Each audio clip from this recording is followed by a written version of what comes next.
Hola sahabat BK, salam jumpa dari saya Teresia Claritaria.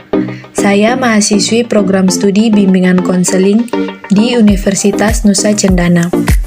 Bagaimana kabar kalian hari ini? Semoga kalian dalam keadaan sehat dan semangat ya. Pada video ini saya akan memberikan informasi mengenai teknik komunikasi dasar yang penting dikuasai guru BK. Sebelum membahas lebih lanjut, mari kita simak apa itu komunikasi.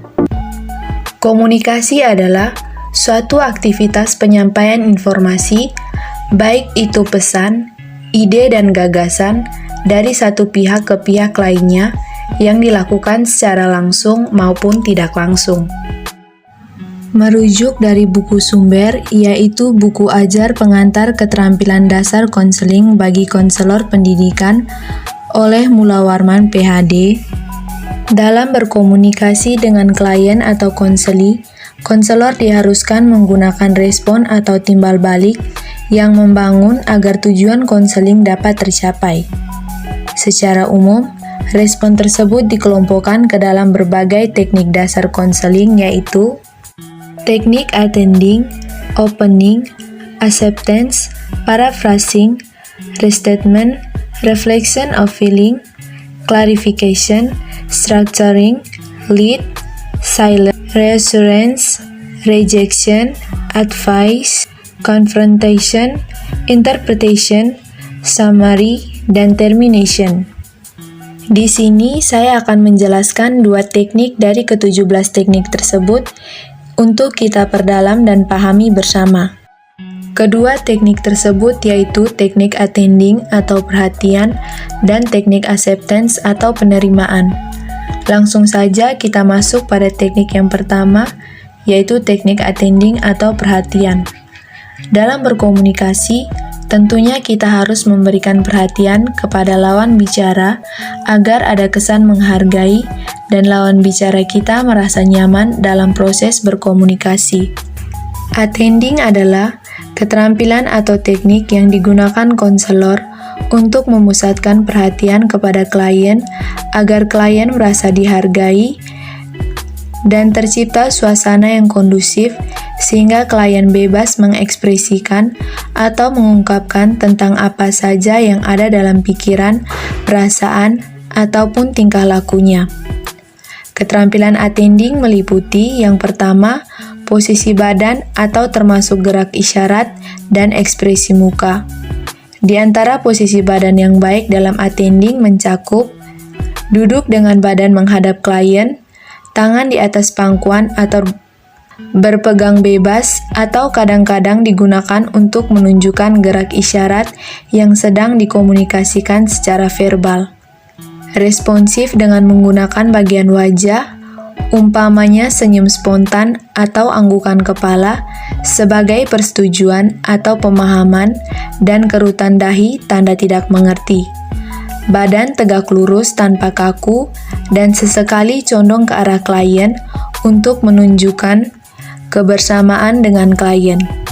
Posisi badan yang tidak baik mencakup duduk dengan badan dan kepala membungkuk menghadap klien, duduk dengan sangat kaku, gelisah atau tidak tenang atau resah, mempergunakan tangan, kertas, dan kuku tangan, sama sekali tanpa gerak isyarat pada tangan, selalu memukul-mukul dan menggerakkan tangan dan lengan, wajah tidak menunjukkan perasaan, dan terlalu banyak senyum, kerutan dahi, atau anggutan kepala yang tidak berarti.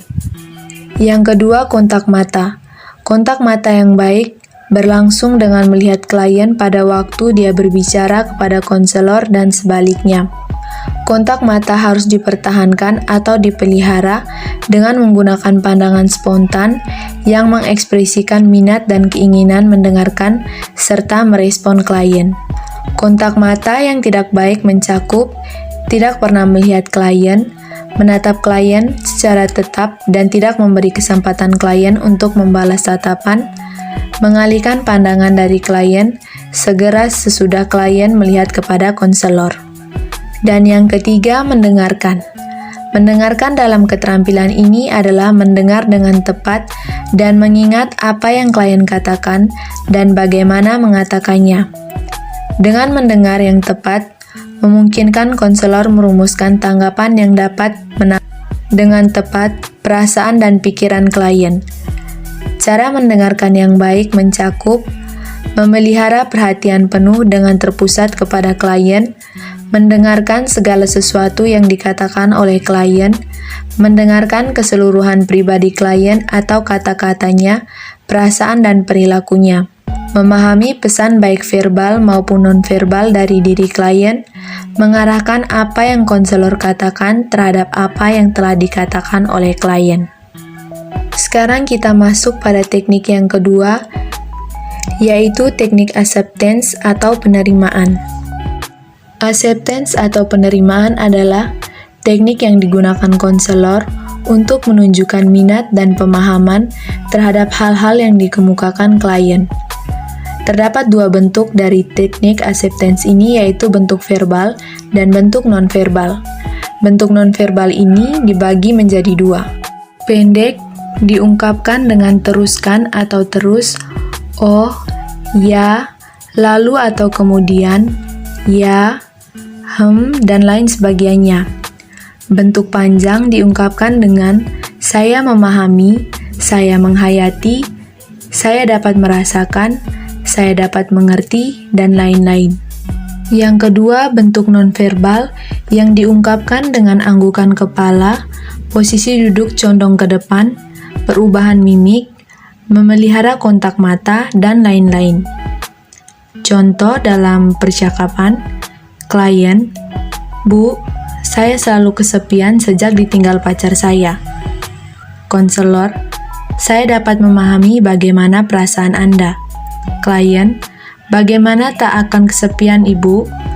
Yang biasanya dia berkunjung atau apel setiap 3 hari sekali, sekarang tidak lagi. Konselor mengangguk-anggukan kepala sambil bersuara, Nah, itu tadi sedikit penjelasan mengenai teknik komunikasi dasar yang penting dikuasai guru BK. Sekian video dari saya. Terima kasih telah menonton sampai akhir dan sampai jumpa.